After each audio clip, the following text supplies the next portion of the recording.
This is the After Party, live with Kim McAllister. Pick a couch, grab a drink, and settle into the conversation.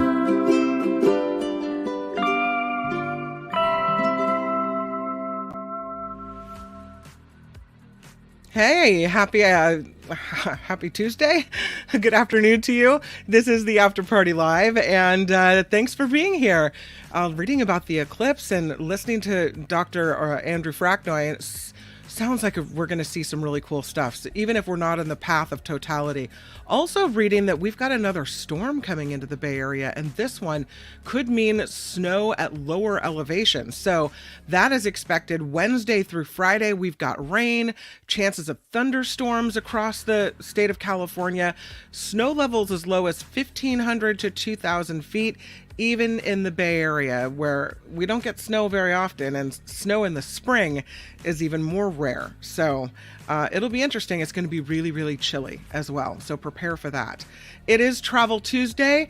We're going to take a little trip to Italy today. You know, last week we stayed close to home.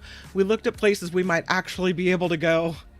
And maybe some of us can go to Italy, who knows? But we're dreaming big today, and we're taking a little tour. So it's always nice to, you know, break out of our comfort zone, even if it's only virtually for just a little bit. If you could please click the like button and the subscribe button, I so appreciate it. Also, just so you know, the PayPal link is in the show description, and it's a new link. Oh God, it's already chilly. Got my blanket up in here. Ooh, it is already chilly up in here, and so I've got the blanket. But yeah, so the PayPal link is in the show description.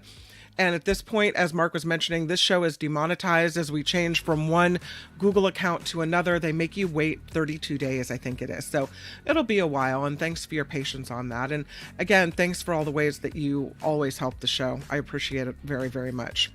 Okay, let's jump into this stuff because we have some good things to talk about. And as always, we will begin with, what do I have for you today?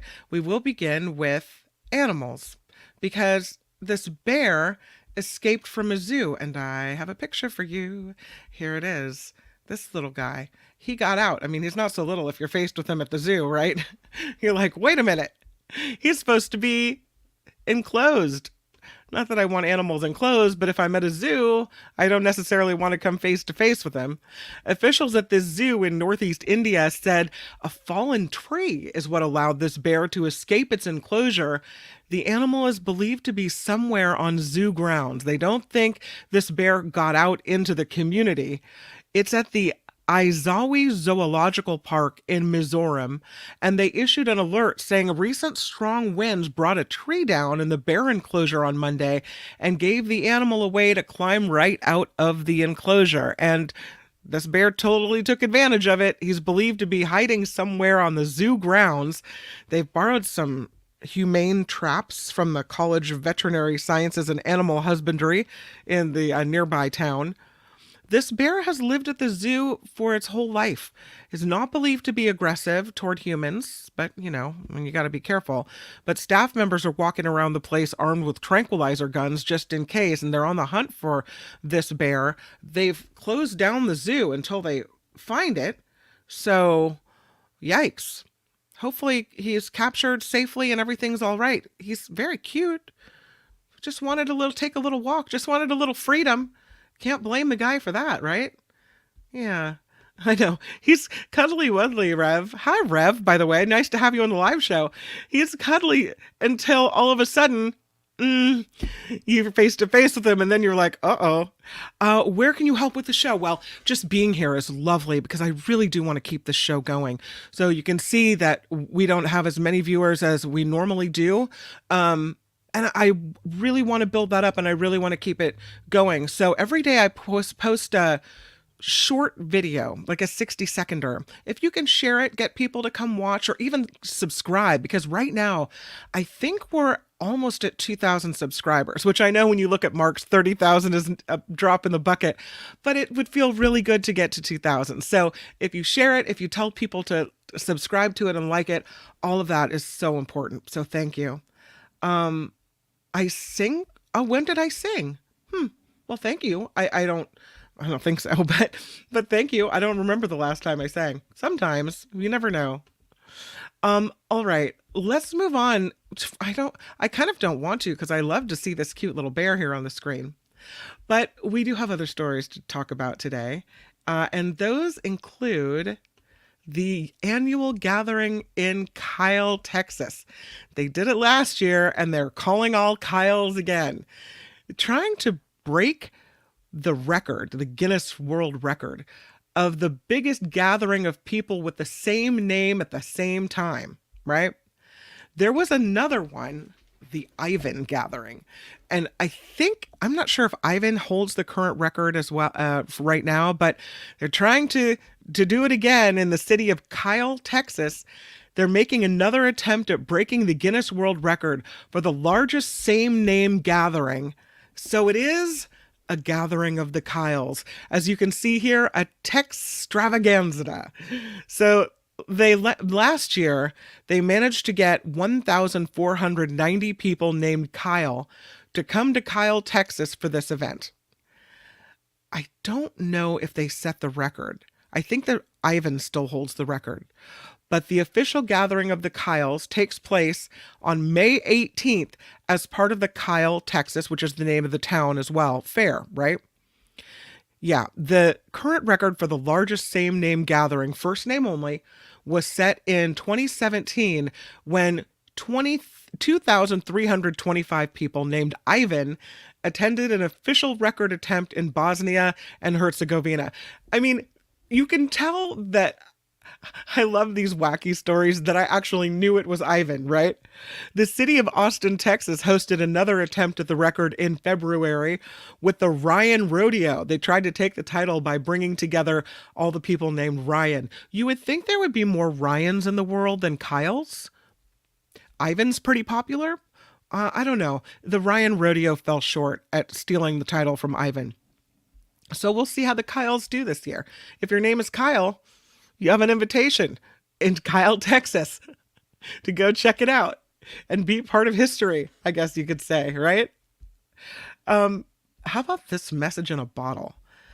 Didn't get very far, unfortunately. No. So this woman's walking along shore on Cayman Islands beach and sees a bottle. Brian Phelps, actually it's a man, right? Brian Phelps walking along the coast, spots this bottle and realizes there's handwritten messages with colorful paper inside the bottle. He decided not to open it, but he said the messages appeared to be notes from family members to a deceased loved one. He said, due to the contents appearing personal, I'm going to put the bottle back out in the sea next time I'm offshore. From the little I can see, he wrote, the bottle contains 3 to 4 letters from family members dated from 2021 to a lost family member. A woman cleaning up trash, I think we did this story on the shores of Scotland, recently found a message in the bottle that, after being thrown into the water 40 years ago, only went 6 miles. So who knows? Maybe, and that one was written by school kids, those messages in that bottle. But this one is a little more, sad, maybe. A goodbye, a farewell to a loved one. And so I think it's a lovely gesture, even though I'm not a big fan of garbage in the ocean, to set this one free and see what happens to it. So, and that is on Cayman Islands Beach. How about a story about the Nutmobile? You ready for this? I have a job for you. This could be a fun adventure. Who knows? I think it's more of a job for maybe people in their 20s, who, or maybe taking a little time off in between high school and college. I don't know. You can, though, see the country, right? Do some traveling. And drive the Nutmobile. If you don't have any nut allergies, they want you to come work for Mr. Peanut. Planters Nuts searching for 3 people to join their team. You're on a 1-year Nutmobile journey. You've got to drive the Mr. Peanut around the country. You have to bring Planters Nuts to events, to festivals in the Nutmobile. I know. I don't think you sleep in the Nutmobile, although it does look kind of RV-ish in a way. They're looking for people who are fun and creative and carefree and looking for life's, quote, next nutty adventure. From being the grand marshal of parades to making appearances at community events and grand openings, Peanutters, they say, are fun-loving ambassadors of the iconic Planters brand. It's the third class of Peanutters. This year's will be tasked with bringing smiles and joy to the millions of people they meet every year. But it's a real job with real responsibilities. You have to represent Planters in media interviews across the country and appearances. You have to entertain people at community events, engage with consumers, give back to local communities through volunteer work.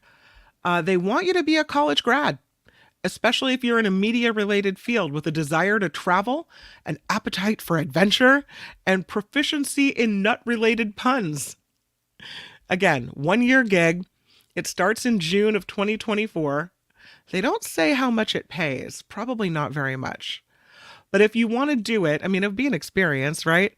You can apply online at beapeanutter.com. Beapeanutter.com. And they mean business. They want a resume and a cover letter and a video where you pitch yourself to say why you would be a perfect member for the Peanutter team. Mm-hmm. Yeah. You can't have an employment-based visa. They won't do that. So I'm looking at the Peanutter marketing. You have to provide free promotional items. You might have to judge contest drawings, analyze reports and recommend strategies based on events, engage in more than 160,000 one-on-one consumer interactions annually. That's talking to a lot of people. Wow. They negotiate on rate, apparently. 5-day, 40-hour work weeks. I think you put in a lot of extra time. Yeah. But for someone, it might be a fun thing to drive around the country, see the country in a peanut truck. Right? No, not for you. Anybody? I'm going to the chat. Anybody interested in the nut job? Where do you sleep? In the Peanutmobile? I don't know. Pardon me. I'm guessing it looks pretty big. Unless that's where they keep the supply of free nuts to hand out. I'm guessing maybe there are little cots back there. I don't know. Sometimes you feel like a nut. Sometimes you don't. Yeah. Oh no, does Mama have a sick baby? Uh-oh. I hope everybody's okay, Mama, the 3 boys. Yeah, it's a bummer when you have a sick little one. I'm sorry. I hope everyone's okay. Well, let's move on because I don't think any of us are really going to sign up to be a peanut person, although it was fun to look at. But how about this? There is an ocean below. I didn't know, but I guess there's below the Earth's surface about 700 kilometers, a gigantic ocean down there. It's an underwater realm 3 times the size of the world's oceans on the surface. It's deep, deep beneath. Scientists have discovered this. Hidden hydrosphere, they call it. And they think that it has something to do with the origins of the Earth's water. This colossal ocean, deep within the Earth's mantle, 700 kilometers below the surface, concealed within a blue rock known as ringwoodite. The size of this is so vast that it triples the volume of all the planet's surface oceans combined. So we're talking massive, massive. And so now scientists say they've got a new theory about the Earth's water cycle, suggesting that instead of arriving with a big comet impact, that the Earth's oceans may have slowly seeped out from its core. That maybe the reason we have oceans on the surface is because it all originated from the ocean below. This researcher named Steve Jacobson at Northwestern University in Illinois wrote a study. He said it's tangible evidence that water on Earth came from within. He said it could also explain why the size of the world's oceans has remained consistent over millions of years.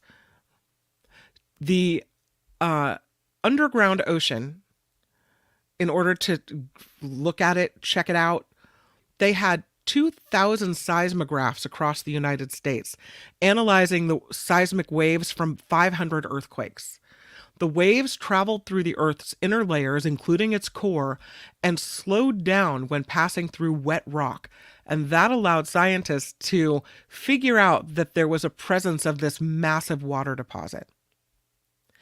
They say the presence of water within the mantle of Earth and along the edges between grains of rock reshapes or could reshape our understanding of the water cycle of our planet. Without it, water would be on the Earth's surface and mountaintops might be the only land visible.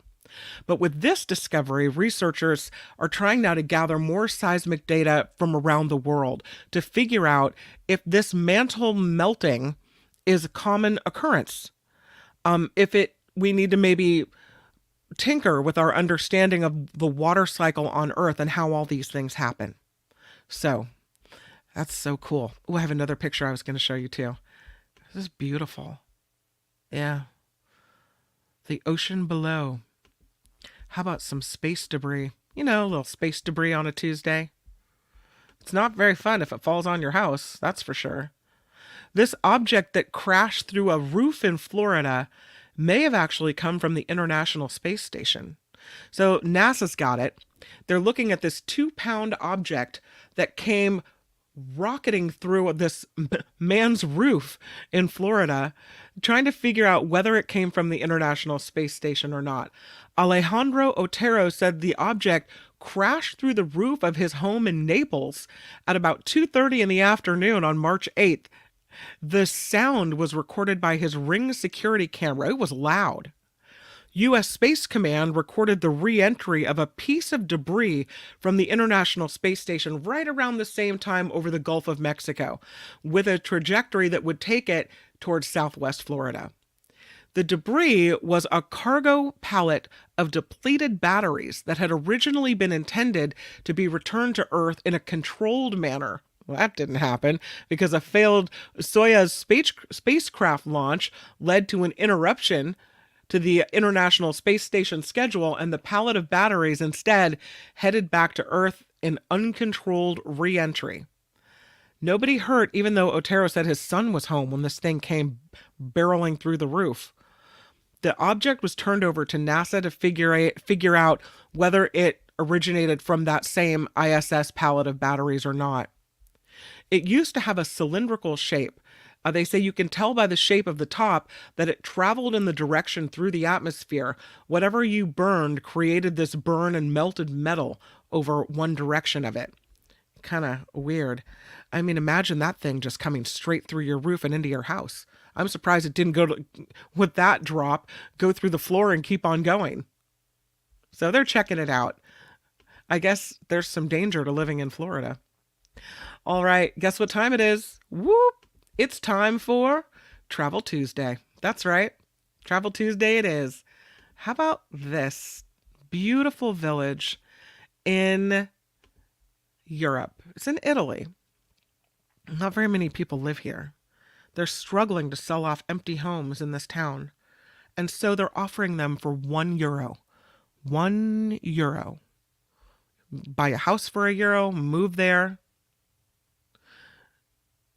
And they're not the first town or city in Europe to do this, but this town, I don't know. It looks kind of special. That a lot of abandoned dwellings, I guess. And then there's a lot of people that have a dream of having a place in Italy, so it could work out. This town is Patrica, Patrica, Patrica. It's a remote medieval village. Only about 3,000 people live here. It's a little south of Rome. They have more than 40 properties that were deserted in the early 1900s and have been left to rot. It's on a rocky plateau in the Sacco Valley in central Italy. It looks like an idyllic spot, right? Apparently, things haven't always been so great in Patrica. Life has been rough in Patrica. A lot of people left this town in search of a brighter future. So they just checked out of their homes and left and went to other places. And so some of these homes have been sitting empty for decades. You can imagine what that looks like. So, in an effort to breathe new life into Patrica, the town's mayor has been trying to emulate the success of other Italian villages which have offered these homes for pennies, dollars. So he's put empty homes for sale for €1. Very little success so far with this. You would think that people would go, oh, €1 sold, but then think of all the money you have to sink into it, right? He said, we first mapped all the abandoned houses and made an official call out to the original owners to invite them to hand over their dilapidated family properties, but we managed to only sell just 2 homes for €1.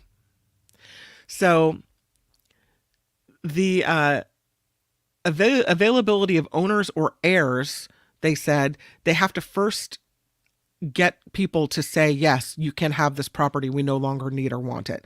And it's really hard to get a hold of people. So far, again, they have just a few up for sale. Only then, he said, can we place these properties up for sale with their consent, which makes the process very complicated. But the town got a positive response from 10 owners after they sent out a public call to involve them in the €1 home project. But some withdrew at the last minute. Most of them never replied, so they have 10, and so far only 2 are taken. Those who changed their minds may have done so because of issues with other relatives who own shares of the same property. So things get really, really complicated there. It was customary for children to inherit parts of their family home, including patches of land, wells, and orchards. So you could have, one sibling with one patch of land and another sibling with another part of the property.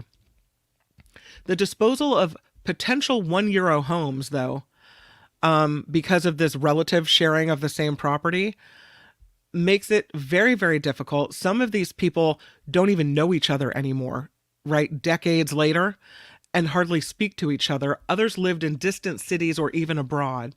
In some instances, homes were never officially split between heirs in the past, so the ownership line had been broken along the way without a clear indication as to who even should be the owner.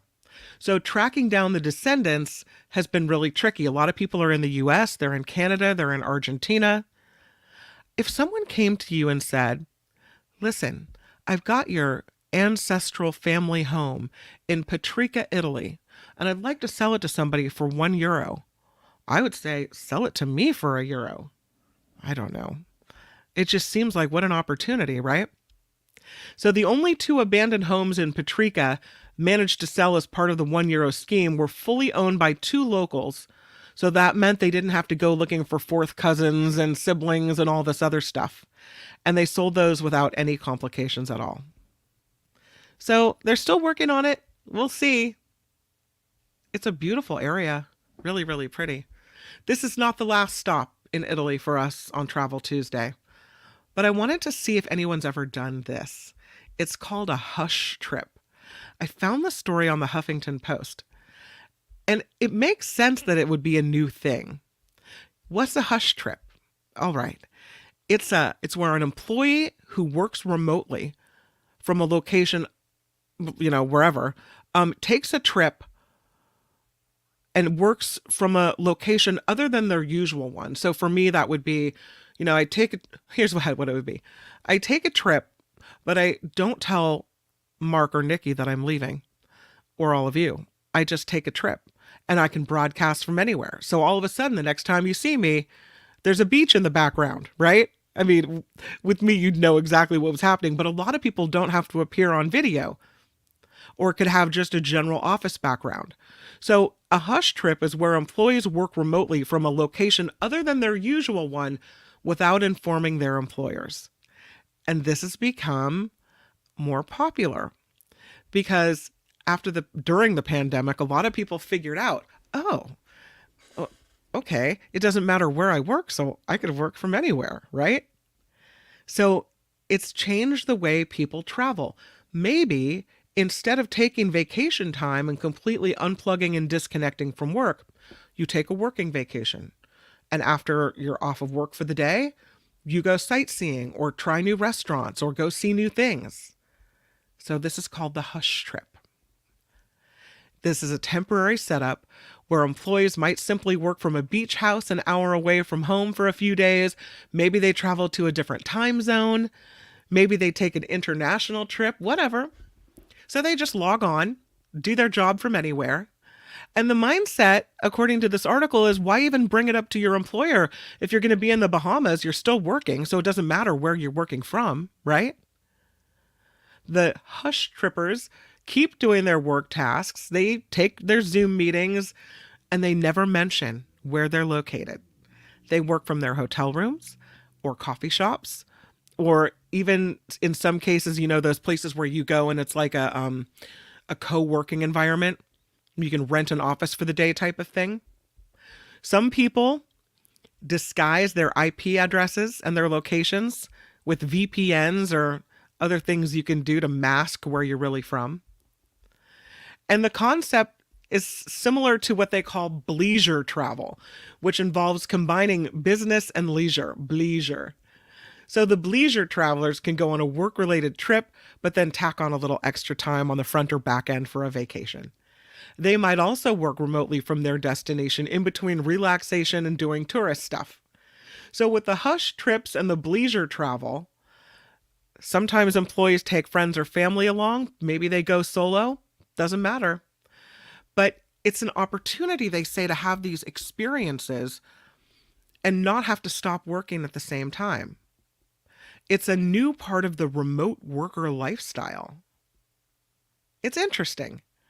I would still feel like I had to tell someone, hey, listen, I'm going to be in X part of the world. I might have some sketchy internet, right? I mean, because you don't know what you're walking into sometimes. But all right. Benefits of this type of travel. Hush trips, they say, can increase your productivity and improve your mental well-being, increasing employee retention. They think that hush trips give workers a boost, a morale boost, improve the quality of life, de-stress people. You don't have to explain your reasons for travel to your boss. You don't have to get corporate approval or a potential no, you can't go. You just do it. It makes people feel spontaneous, a little more flexible in their travel. That allows people to take advantage of great travel deals. And you can be, again, spontaneous. Wake up one morning and go, oh, I feel like going to the ocean. I feel like going to Paris. I feel like going to wherever. Must be nice, right? It's a digital nomad lifestyle. The hush trip, they say, fits into the escape from a traditional desk-bound experience. It's a passport to freedom, a chance to roam and explore and breathe life into both personal and professional endeavors in ways unimaginable within the confines of conventional office culture. That according to travel experts. Are there downsides? Unreliable internet, perhaps. A big significance in time zones could be a problem. And there's also a thought that maybe it shows a lack of trust between your employer and yourself. Like, why didn't you trust them enough to say, hey, listen, I'll be working next week from Cabo San Lucas or the Cayman Islands or wherever it might be. They say human resources teams already struggle tracking where remote workers are based, and hush trips make it borderline impossible.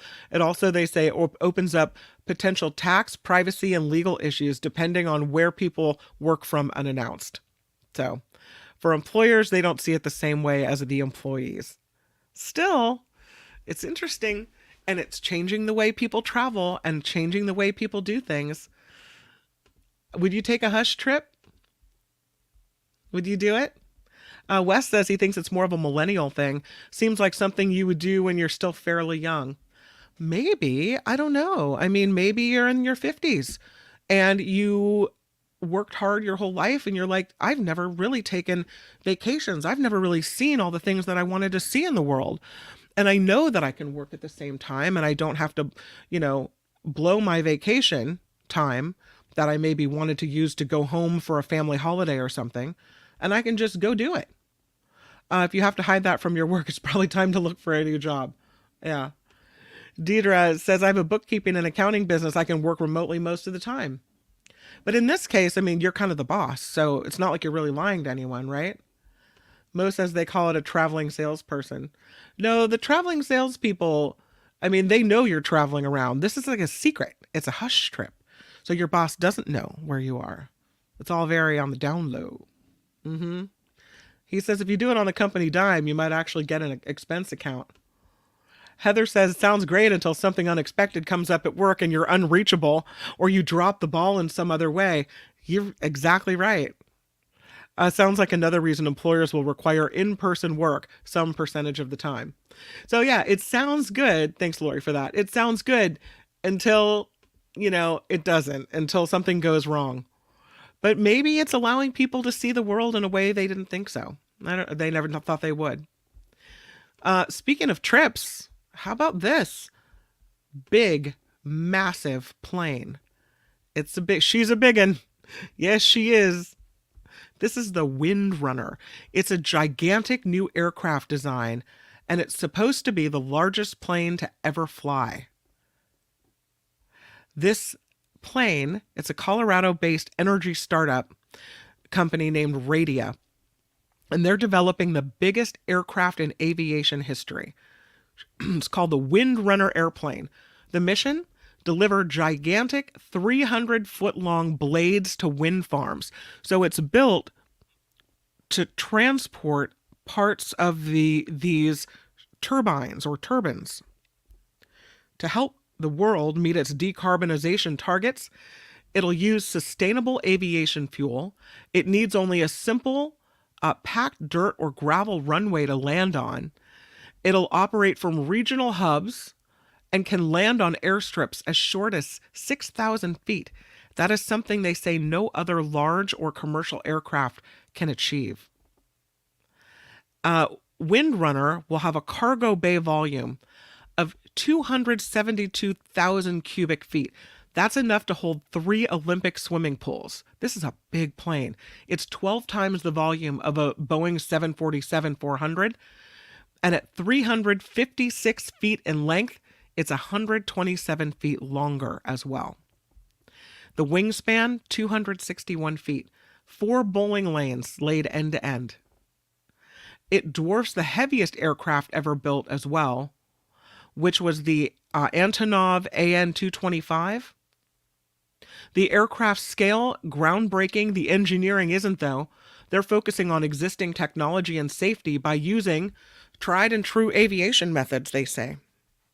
So, they've already got this in mass production. They are using the techniques that the FAA has already approved and the techniques that are already in mass production. So the idea, they say, is to hit the ground running with a fast, well-built fleet that meets aerospace industry standards. So their commercial operation could get going as soon as 2027. They don't have a technical timeline for this, but again, this thing is a beast. Huge. All right, let's talk about popular summer destinations. Have you lined up your summer travel yet? I have not. It doesn't look like we're going anywhere this summer. Maybe, but I don't think so. But Google is out with its list of the most popular summer destinations, and they include, according to Google Flight's top 2024 list, London is at the top of the list. That is followed by Paris, Tokyo, Rome, New York, Cancun, Orlando, Las Vegas, Seattle, Athens, Greece. The list goes on. Honolulu is only number 16. So they also have other lists. The top destination for couples: Turks and Caicos, that's number 1. The Poconos in Pennsylvania. The Maldives, 3. 4, Cancun. 5 is Gatlinburg, Tennessee. For families, Turks and Caicos, very popular. That's number 1. 2 is Myrtle Beach, South Carolina. 3 is Jamaica. 4 is Cancun. And 5 is Aruba. Now, if you're traveling by yourself, here's where you're going.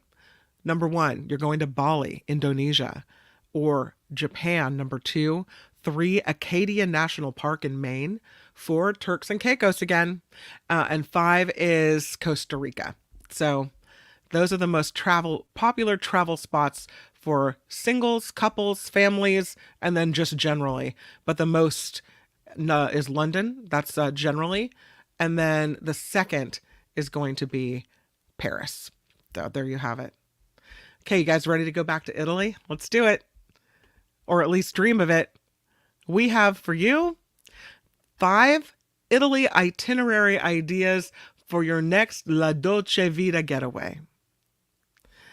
These are some of the most beautiful places, and I've never been, and I would love to go. While I can still walk, I would like to not be pushed around in a wheelchair at these places. Look at its Rome. You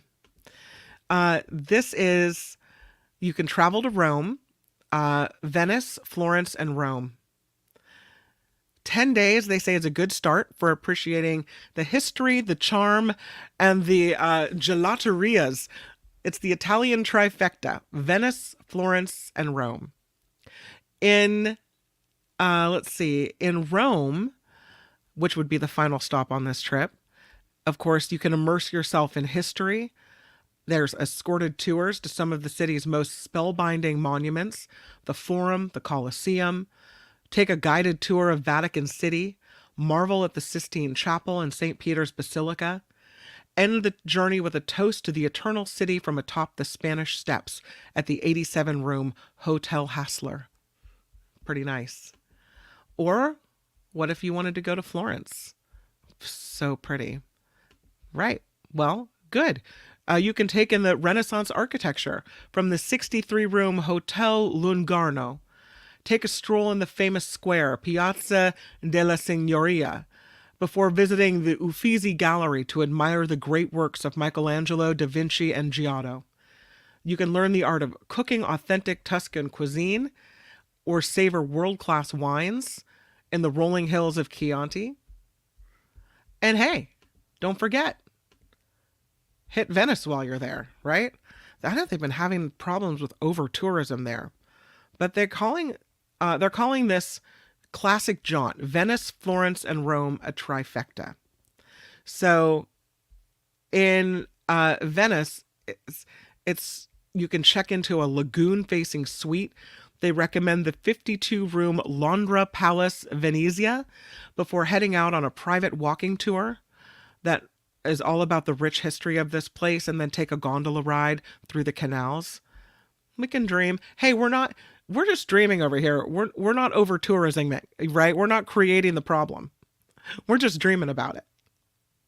How about this? How about a grand tour? Milan to Sicily. I could get behind that. Yeah. This is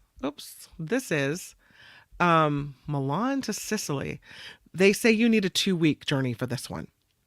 From northern to southern Italy, you start in Milan at the Mandarin Oriental Milan Spa, and you can see Da Vinci's Last Supper at the Santa Maria delle Grazie, indulge in some retail therapy in the elite fashion district, check out Lake Como by boat, and stay at the 84-room Grand Hotel Tremezzo.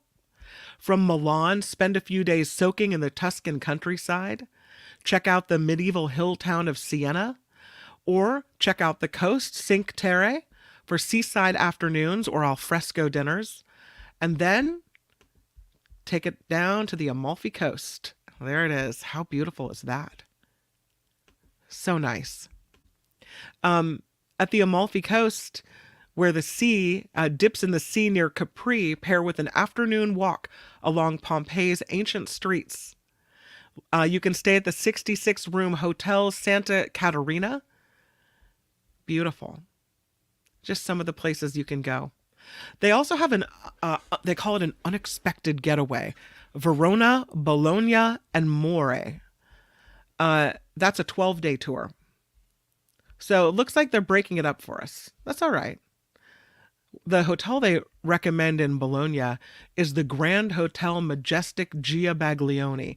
It housed an 18th century palazzo built for one of the popes, the gateway to the city's Michelin starred restaurants and automobile museums. So interesting. Then you can go to the seaside town of Porto Venere. I'm sure I'm botching all of these names. You can take a boat or a train and then go back to the Grand Hotel Porto Venere and then check out the Tuscan countryside. Beautiful. They also say there's an unforgettable family trip where you see Venice, Florence, Pisa, and Rome. That's a 10-day family vacation. They say it will last a lifetime. Well, we can dream. Yeah. I feel like we took a little trip, right? Maybe a little trip, maybe not. I took a trip in my mind. I don't know about you guys. It wasn't to London, but it was definitely to the Amalfi Coast. That's for sure. All right, I'm going to the chat. Miss Traveling says, Rev, so many wonderful places to go. I'll be the one using AI to travel. Oh, Ricky, thank you so much for the nice words. Wes, breaking news. Trump is suing the two founders of Truth Social, saying they set up the company improperly and they don't deserve stock. Oh my goodness. There's always high drama with him, right? Yeah, we're supposed to be a Trump-free zone, but that's wild.